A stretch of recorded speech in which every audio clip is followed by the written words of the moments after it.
pemirsa Unhas TV, senang sekali saya Suneni Putri Intan kembali menjumpai Anda dalam program Unhas Daily. Dalam beberapa menit ke depan kami akan menyajikan berita-berita terpercaya hanya untuk Anda. Upacara peringatan Hari Kesehatan Nasional ke-59 digelar di lapangan upacara Rumah Jabatan Gubernur Sulawesi Selatan pada 13 November 2023. Upacara ini dihadiri oleh PJ Gubernur Sulawesi Selatan, Bahtiar Baharudin, yang juga menjadi inspektur upacara pada kesempatan ini.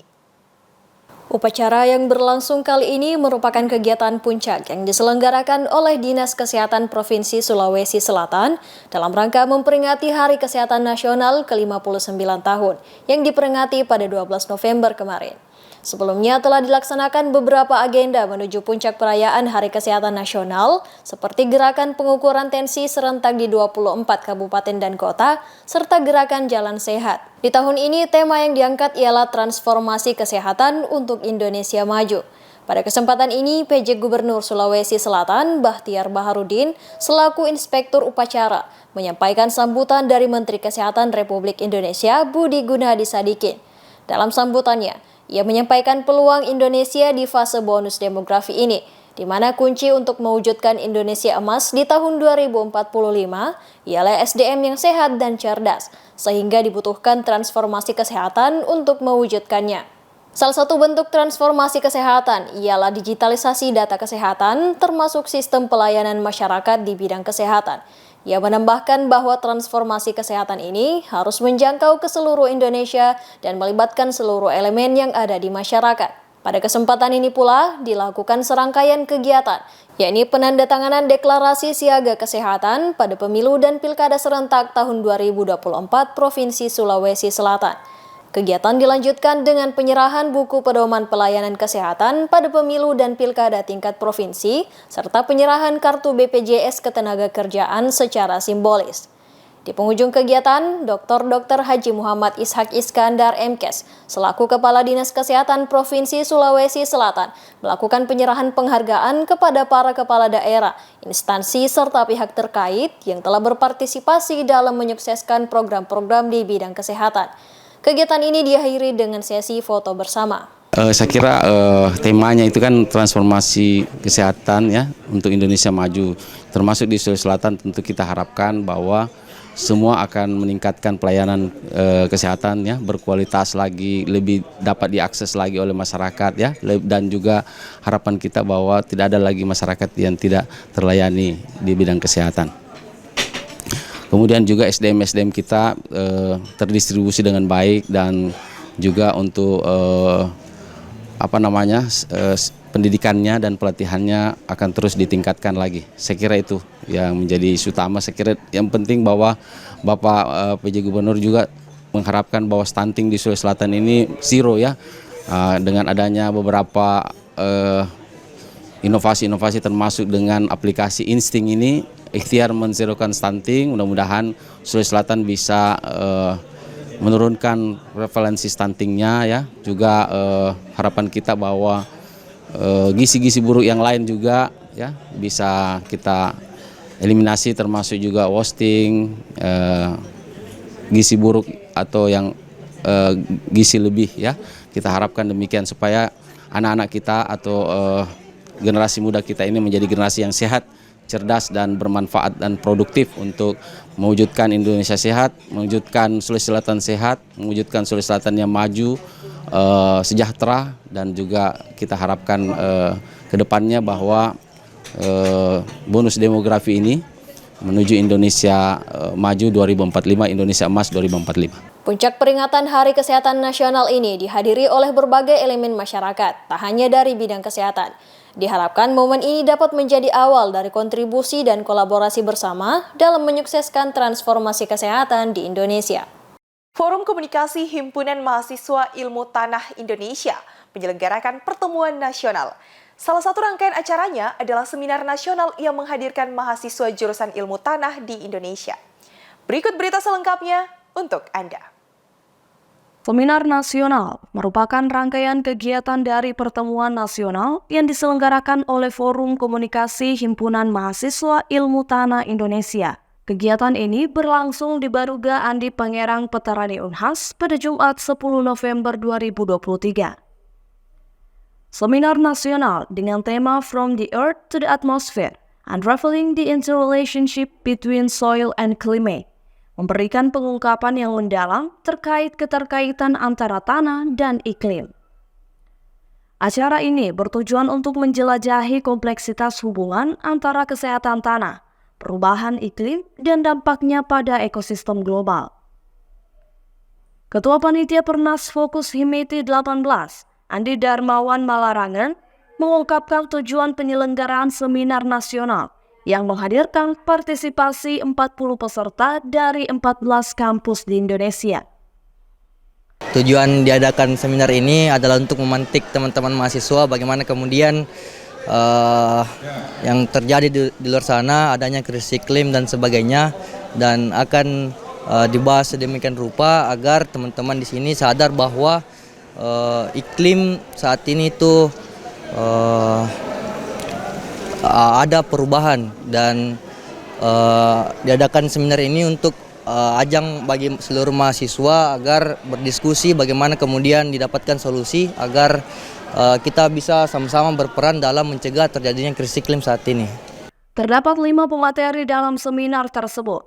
Dr. Insinyur Burhanuddin Rashid MSc, seorang ahli di Departemen Ilmu Tanah Fakultas Pertanian, sebagai pemateri dalam seminar tersebut, membahas mengenai biodiversitas rizosfer tanah, perubahan iklim, dan kaitannya dengan ketahanan pangan, dengan penekanan pada review kualitas tanah. Dr. Burhanuddin menjelaskan bahwa biodiversitas pada rizosfer menjadi penyangga peningkatan perubahan iklim, khususnya efek rumah kaca yang ditimbulkan aktivitas pertanian. Pemateri selanjutnya dari Wahana Lingkungan Hidup Sulawesi Selatan, Hikmawati Sabar SPD MSI, mengangkat isu krisis yang disebabkan oleh aktivitas manusia, peningkatan gas rumah kaca, pemanasan global, dan kerusakan fungsi hutan. Insinyur Edi Jayaputra MT, Kepala Bidang Pencegahan dan Kesiapsiagaan, menyampaikan materi yang mencakup pemahaman mendalam tentang bencana, yang dilanjutkan penyampaian materi dari Dr. Firman Saleh, SS SPD MHO. Dalam materi yang disampaikan oleh Dr. Firman, terungkap konsep harmonisasi dan simbiosis mutualisme antara manusia, tumbuhan, dan hewan dalam konteks pertanian tradisional. Dr. Firman Saleh menyoroti kepercayaan dan prinsip hidup masyarakat Bugis yang mengandalkan penentuan waktu, khususnya dalam konteks pertanian tradisional. Fokus Himiti 18 ini luar biasa bagi Himpunan Ilmu Tanah ya untuk seluruh Indonesia. Saya lihat banyak sekali perguruan tinggi yang datang dari berbagai daerah yang fokus dalam ilmu tanah, dan isu-isu yang muncul pada hari ini adalah isu tentang tanah, lahan, dan iklim. Ini luar biasa. Dan saya atas nama pimpinan Unhas, juga di mana kali ini Unhas menjadi tuan rumah dari Departemen Ilmu Tanah, Fakultas Pertanian Unhas. Selamat juga bagi mereka yang telah menyelenggarakan kegiatan yang cukup sukses ini, dan juga para narasumber juga yang hebat-hebat yang diundang, dan diskusinya hari ini cukup luar biasa. Selain itu, Sekretaris Universitas Hasanuddin, sekaligus Guru Besar Sistem Informasi Sumber Daya Lahan, Departemen Ilmu Tanah Fakultas Pertanian Unhas, Profesor Insinyur Sumbangan Baja, MPhil PhD, sebagai salah satu pemateri dalam seminar nasional tersebut, mengungkapkan bahwa tanah memiliki peran krusial dalam menjaga ketahanan pangan dan keseimbangan ekosistem.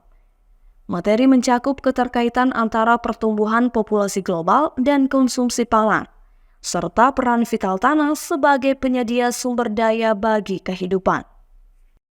Fakultas Hukum Universitas Hasanuddin sabet 5 penghargaan di Jambore Klinik Etik dan Advokasi tingkat nasional yang diadakan oleh Komisi Yudisial Republik Indonesia. Fakultas Hukum Universitas Hasanuddin mengirimkan 7 mahasiswa dan 3 dosen sebagai delegasi dan mentor dalam Jambore Nasional Klinik Etik dan Advokasi yang diadakan oleh Komisi Yudisial Republik Indonesia, serta berhasil membawa pulang sejumlah prestasi yang berlangsung sejak tanggal 6 hingga 9 November 2023 di Pondok Kapilih, Bogor. Klinik Etik dan Advokasi sendiri adalah program kolaborasi antara KAI Republik Indonesia dan 9 perguruan tinggi di Indonesia sebagai mitra, termasuk Universitas Hasanuddin. Kegiatan Jambore ini mengusung tema membangun kader bangsa yang menjaga kehormatan hakim dan pengadilan.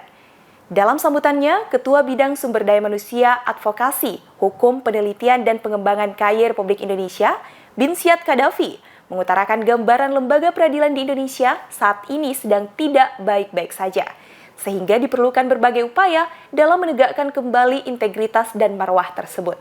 Salah satunya melalui program KEA. Hal serupa juga diutarakan oleh Ketua Komisi Yudisial Republik Indonesia, Amsulian Rifai. Ia menyampaikan bahwa membangun kader bukanlah pekerjaan yang mudah, tetapi memerlukan proses yang panjang. Layaknya menanam sebuah benih, sehingga para peserta KEA diharapkan dapat menjadi para penegak hukum dalam menjaga kehormatan hakim dan pengadilan. Selama 4 hari, Jambore ini dihiasi berbagai jenis kegiatan. Hari pertama adalah kegiatan dikumpulnya setiap perwakilan universitas di kantor KAI Republik Indonesia Jakarta Pusat, dan dilanjutkan perjalanan menuju Pondok Kapilih hingga pembukaan acara pada malam harinya. Hari kedua adalah kegiatan pelaksanaan berbagai lomba, diantaranya lomba telah kasus PMKH, lomba orasi, lomba penulisan paper, lomba debat, dan lomba cerdas cermat hukum dari pagi hingga sore hari. Hari ketiga adalah kegiatan outbound berupa off-road pada pagi hari, pemaparan dan penilaian alat peraga kampanye oleh masing-masing universitas di setiap stand pada siang hari, dan penutupan acara pada malam harinya, yaitu terdiri dari penampilan kreasi oleh masing-masing universitas, pengumuman juara lomba, dan penampilan kreasi terbaik, hingga penutupan secara resmi dengan pengucapan kredo oleh seluruh peserta Jambore. Pada hari terakhir, para delegasi pun kembali ke kampus masing-masing, membawa oleh-oleh dan cenderamata, juga cerita perjalanan yang menyenangkan. Pada Jambore kali ini, Universitas Hasanuddin merebut 5 kategori penghargaan, diantaranya yaitu juara 2 lomba telah kasus PMKH, juara 3 cerdas cermat hukum, juara 2 lomba penulisan paper, terbaik 2 penampilan kreasi, serta juara 3 peragaan alat kampanye. Program KEA bertujuan untuk memberikan pemahaman, wawasan, dan pengalaman tentang etika di lingkup peradilan, upaya pencegahan perbuatan merendahkan kehormatan dan keluhuran hakim, serta memperkuat integritas hakim. Pada tahun 2023 ini, mitra KAI Republik Indonesia dalam KEA yaitu Universitas Hasanuddin, Universitas Andalas, Universitas Mula Warman, Universitas Sriwijaya, Universitas Islam Indonesia, Universitas Islam Negeri Sunan Ampel, Universitas Samratulangi, Universitas Udayana, dan Sekolah Tinggi Hukum Indonesia Jentera, di mana setiap kampus beranggotakan 20 orang peserta dan 5 tentor dari kalangan mahasiswa, serta 5 orang mentor dari kalangan dosen. Husnaini Putri Intan, Unhas TV. Berita tadi sekaligus menutup perjumpaan kita hari ini. Terus saksikan Unhas Daily hanya di Unhas TV. Saya Husnaini Putri Intan beserta kru yang bertugas pamit undur diri dan sampai jumpa.